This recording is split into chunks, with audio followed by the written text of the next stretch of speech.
સ્વામિનારાયણ સંપ્રદાયના નીલકંઠ ચરિત્ર પુસ્તકમાં ભગવાન શિવ પાર્વતીને નીલકંઠની સેવા કરતા દર્શાવવામાં આવ્યા છે, જેને લઈને કોંગ્રેસ નેતા ઇન્દ્રનીલ રાજુગુરુએ નિવેદન આપતા કહ્યું છે કે નીલકંઠ ચરિત્ર પુસ્તક બીએપીએ સ્વામિનારાયણ સંપ્રદાય દ્વારા લખવામાં આવ્યું છે।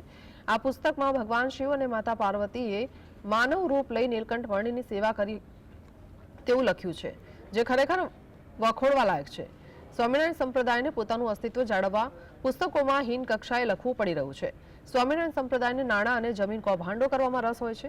ભાજપને મત આપવા માટેની અપીલ સ્વામિનારાયણ સંપ્રદાય કરે છે। આવું કરીને સ્વામિનારાયણ સંપ્રદાયના સાધુ સંતો સનાતન ધર્મને લજવી રહ્યા છે।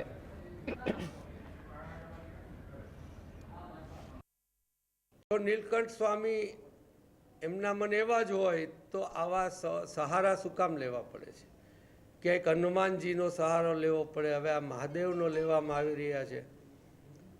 ત્યારે આ સ્વામિનારાયણ સંસ્થાઓ અને અનેક ધાર્મિક સંસ્થાઓ એને મન ફાવે એમ વર્તે છે અને સરકારની, ભાજપની મીઠી નજર તળે સનાતન ધર્મનું અપમાન કરતા રહે।